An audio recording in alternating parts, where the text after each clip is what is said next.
In half an hour on Scottish, a courtroom battle between father and son in The Bill.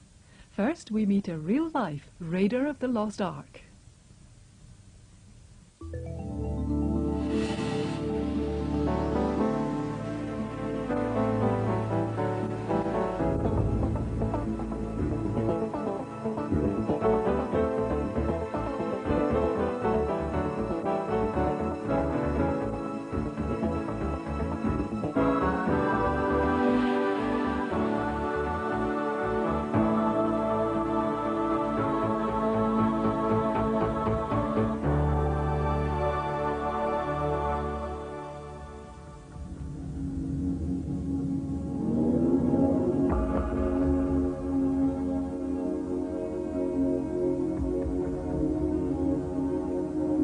The Bible describes it as the embodiment of God's presence on earth, the sign and the seal of his divine will.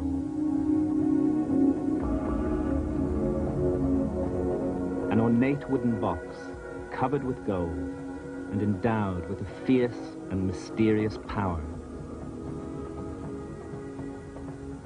The Ark of the Covenant. More than 2,500 years ago, it vanished without a trace. Its loss is the greatest unsolved mystery of the Bible.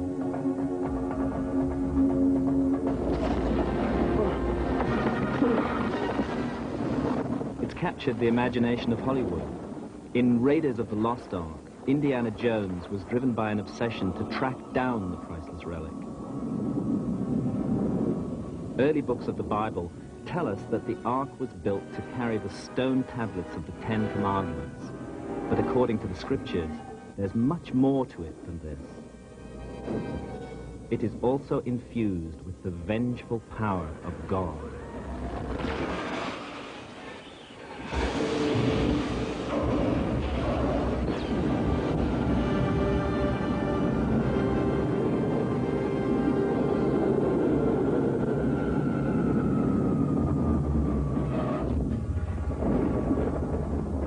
The Ark has a peculiar power over its seekers. For centuries, it has seduced treasure hunters and fanatics, archaeologists and biblical scholars into a long and unrewarded search. Even today, there are many who believe that the Ark of the Covenant still exists. I'm one of them.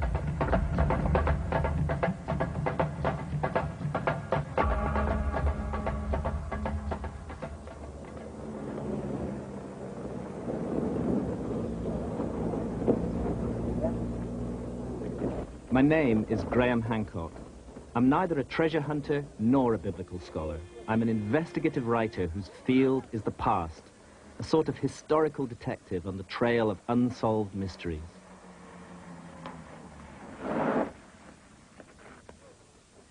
Several years ago, in Ethiopia, I came across some intriguing clues that suggested where the Ark might be.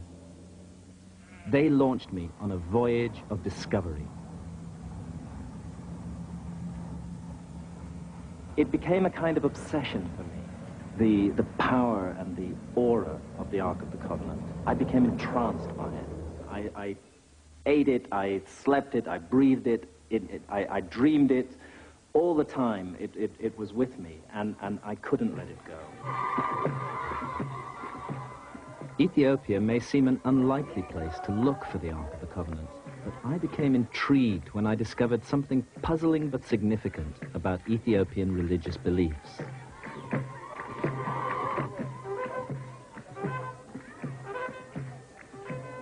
Isolated by burning deserts and lofty mountains, Ethiopia is home to one of the oldest forms of Christianity on earth.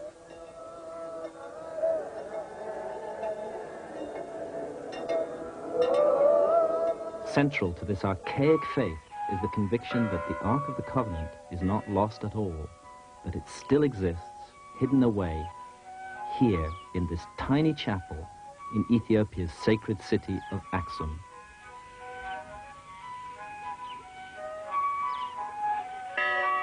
Replicas of the Ark are carried in many of their religious processions, but most scholars refuse to accept that the real Ark could possibly be here. For them, there's a problem with the story. According to legend, the Ark came to Axum around 1000 BC. The trouble is that Axum wasn't even founded until 1,000 years after that date. So 10 centuries are still unaccounted for. It's this gap that has led archaeologists and historians to dismiss the legend out of hand. I felt they were making a serious mistake. At one level, I was looking to punch the scholars in the nose. I didn't feel good about the dismissive and arrogant and frankly stupid way in which they just wrote off this huge tradition. People hold their beliefs on the basis of experience and tradition, and I believe tradition is important, and there's no country in the world that expresses its traditions with such fervor and conviction as Ethiopia does.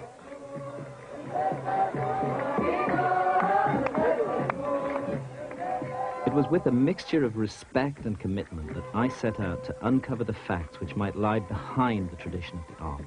I needed to move away from the legends and see if I could identify a real historical process that could have brought the Ark to Ethiopia. I had to piece together a jigsaw puzzle that had been scattered over 3,000 years and across the whole of North Africa and the Middle East. I knew only one thing for sure. The Ark had last been seen 30 centuries ago in Jerusalem, 1,200 miles to the north of Axum. Jerusalem had to be my starting point. This is where the Ark disappeared. But after so many years, what kind of clues could I hope to find? Its last known resting place is a spot held sacred by both Jews and Muslims. Today, a great mosque known as the Dome of the Rock stands on this site. The Islamic faithful believe that the Prophet Muhammad ascended to heaven from the stone beneath this soaring dome. For the Jews, this rock formed the floor of the holiest sanctuary of the Temple of Solomon, where the Ark of the Covenant was placed by Solomon himself some 3,000 years ago.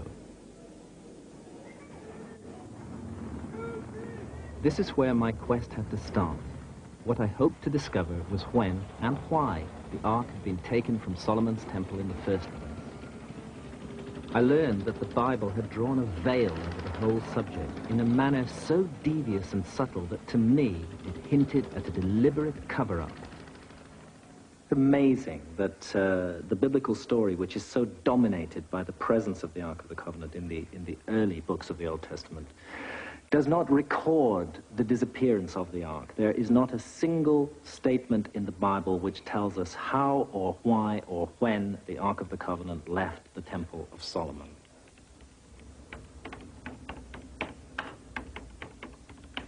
To penetrate the Bible's secrets, I used a computer. I needed to date the disappearance of the Ark, and so I scrutinized every reference to the sacred relic. Where was the last definite indication that the Ark was still present in the temple, and also the first definite indication that it had gone missing? The computer search threw up some interesting new evidence. It highlighted an 80-year window of opportunity when the Ark could have been removed, and better still, a reason for its removal.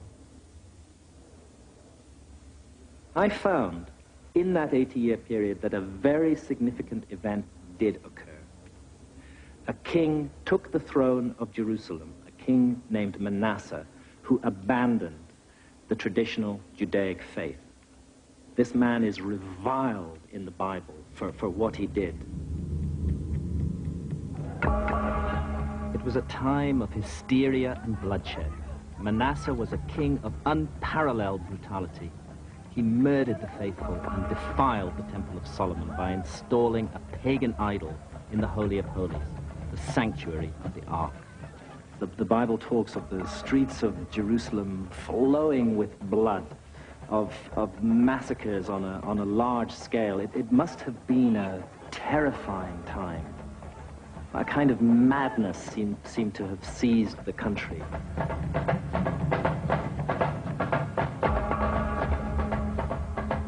From this murder and bloodshed the priests did indeed flee, and they carried the Ark of the Covenant with them out of the temple. This was guesswork, but if I was right, if devout Jews had indeed rescued the Ark from Manasseh, then where would they have taken it? It was like looking for a needle in a haystack. Then came news of a remarkable discovery, an archaeological find on a small island in Egypt on the Upper Nile.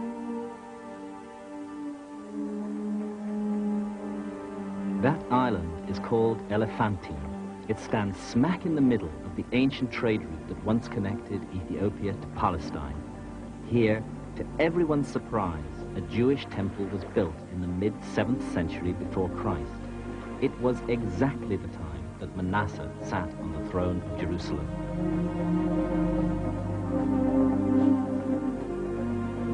But why was the Elephantine temple built? Experts have investigated the scattered ruins of the large Jewish settlement that once thrived on this Egyptian island. They point out that there was no theological precedent for the existence of a Jewish temple here. They admit that it really shouldn't have been built at all, unless, that is, it was intended to fulfill a very special function. What could that have been? Isn't it possible, even likely, that priests fleeing Jerusalem with the Ark during Manasseh's reign of terror made their way here and built this temple to shelter their precious relic? This was the only Jewish temple in the world outside of Jerusalem in this period. And the only possible justification for the building of that temple, which in every respect mimicked Solomon's temple, was as a house of refuge for the Ark of the Covenant. This, for me, was an important revelation, a crucial missing piece in the vast jigsaw puzzle of hidden history. But if I was right, if Elephantine had been a staging post on the Ark's journey to Ethiopia, then how long did it remain there? What caused it to be moved again? The answers to these questions came from another piece of the island's history, a documented event that occurred in the late 5th century BC, more than 200 years after priests fleeing from Manasseh had built the temple on Elephantine. While local Egyptians of the period worshipped the ram god Khnum, the Jews of Elephantine continued to practice a long-standing tradition of ram sacrifice. This led to conflict between the two communities, a conflict that eventually erupted into violence. In 410 BC, the Jewish temple on the island was destroyed. At the same time, the Elephantine Jews quietly vanished from history. It's a considerable mystery. There's no evidence that these people were massacred. There are no burials, there's nothing. They just vanished and disappeared. They went away. But where did they go? Carrying the sacred Ark of the Covenant with them, they could hardly have risked going north through the territory of their persecutors, the Egyptians. To the east and the west were impassable deserts. This meant that they had only one escape route open to them, south, following the Nile to the alluring green mountains and lakes of Ethiopia. If you follow the Nile south along well-established trade and migration routes, you come eventually to Lake Tana in the Ethiopian highlands, where the Blue Nile rises. Like a road through the wilderness, I could now see that the great river tied distant places together so directly and so simply that the 1,200-mile journey from Jerusalem to Aksum by way of Egypt no longer seemed improbable. But Aksum was founded relatively late, around the time of Christ. This meant that the Ark couldn't have gone there directly in the 5th century BC. If its arrival in Ethiopia was connected to the destruction of the Elephantine temple, then it must first have rested somewhere else in this vast and mountainous country. The trail was going cold, but I had one last card to play. I had heard of a remote place in the Ethiopian highlands that is especially renowned as a storehouse for ancient wisdom. A place where the monks are said to possess manuscripts stretching back to the dawn of history. It's the isolated mountaintop monastery of Debradamo.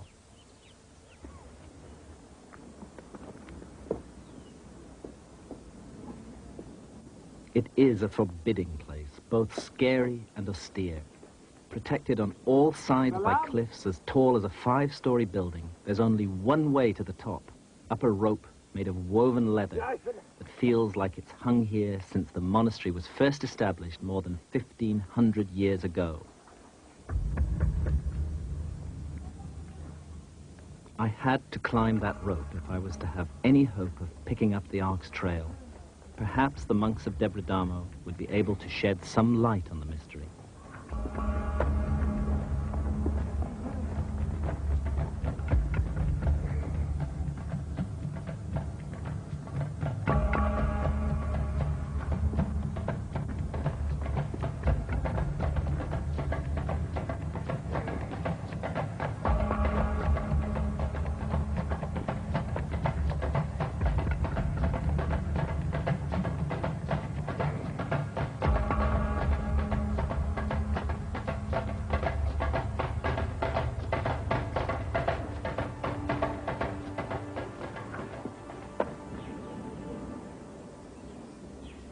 I entered a world that few outsiders have ever seen.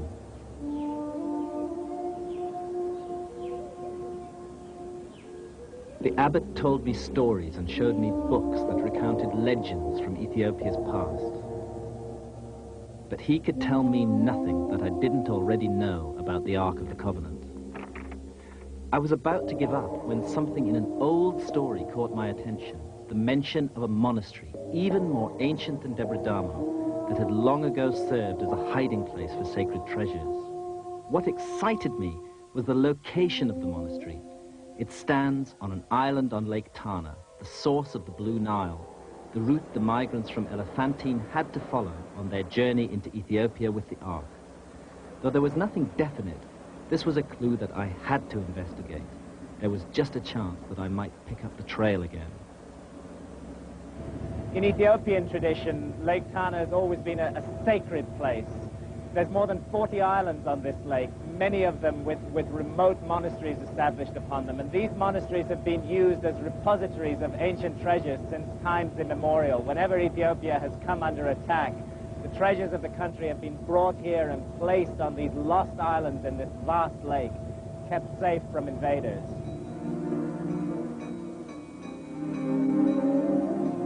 From the moment that I first set eyes on the island of Tana Kirkos from the boat, I had a feeling that I was going to find something really important there. As I saw the monks coming down towards the waterfront, I felt a tremendous sense of excitement. Obscure and forgotten, the monastery is virtually unknown today, even to Ethiopians. A small community of monks still practices a simple lifestyle in complete seclusion here. They have preserved a unique oral tradition. This is what the abbot of Tana Kirkos told me. The people of Israel came to this place and brought the ark with them. They chose to keep their sacred treasure here because of its isolation. The ark was brought here and stayed for 800 years until our country was converted to Christianity. Then it was taken to Aksum. So here at last was the final piece of the jigsaw puzzle. Tana Kirkos was the place where the ark had rested before it was brought to Aksum. That alone would have been enough for me, but the monks also had something else. These stone altars, which they claimed were once used in the worship of the ark itself. They are here today in the same spot. The tent that held the ark was here. The people gathered around, and the blood was collected like this in the bowls and then splashed on the people. This place has been holy for thousands of years. The ark was here, the sacrificial place was there, and this is how it was done, as told to us by our forefathers. Experts confirm that the stones are cut in the proper historical style. There's no way that they can be dated scientifically, but I was now convinced.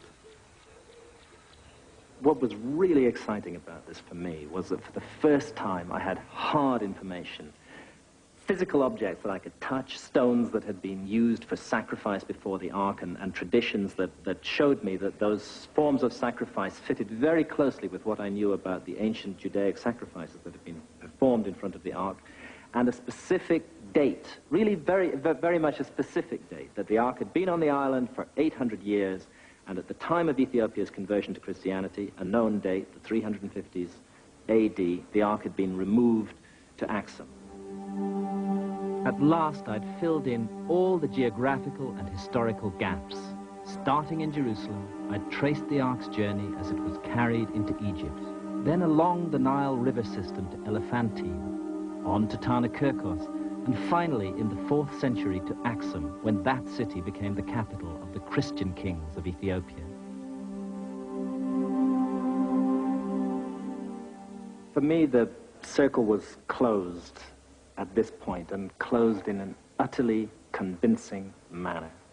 On the one hand, I had a country, Ethiopia, the only country in the world claiming to possess the Ark of the Covenant and with a living tradition of worship of the Ark of the Covenant. On the other hand, a viable, understandable, sensible historical process that left legend and mysteries behind and gave a historical explanation for how and when and why the Ark of the Covenant had gone to Ethiopia. These two things meshed together and closed the circle, fitting perfectly. I have no doubt at all that the Ark of the Covenant is in the sanctuary chapel in Axum, and I have no doubt at all that I have established how it got there. There's a tiny chapel in the center of Axum in the compound of the ancient church dedicated to St. Mary of Zion. Ethiopians believe that inside this modest sanctuary rests the true Ark of the Covenant. Now I believe it too. But only one man is allowed the privilege and burden of tending the sacred relic, Abba Tesfa Miriam, guardian of the Ark of the Covenant. He is the only man believed holy enough to stand in the presence of the Ark and live. It cannot be touched. It is more powerful than fire. You cannot touch it, and you cannot look upon it with your eyes. It is a miracle, I tell you, and it can destroy you as easily as it can save your soul. No exceptions can be made. Those who are not pure cannot enter the chapel and touch the ark. If your desire is to see the ark, you simply cannot. It is forbidden.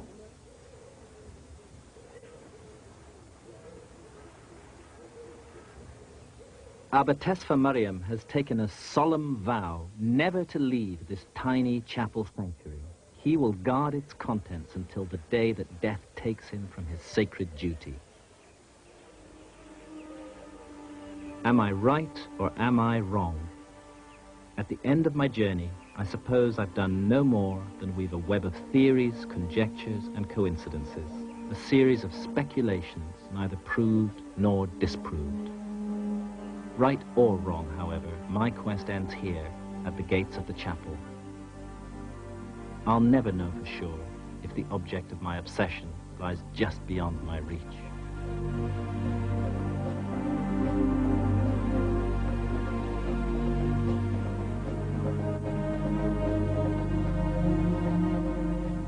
And perhaps that's as it should be.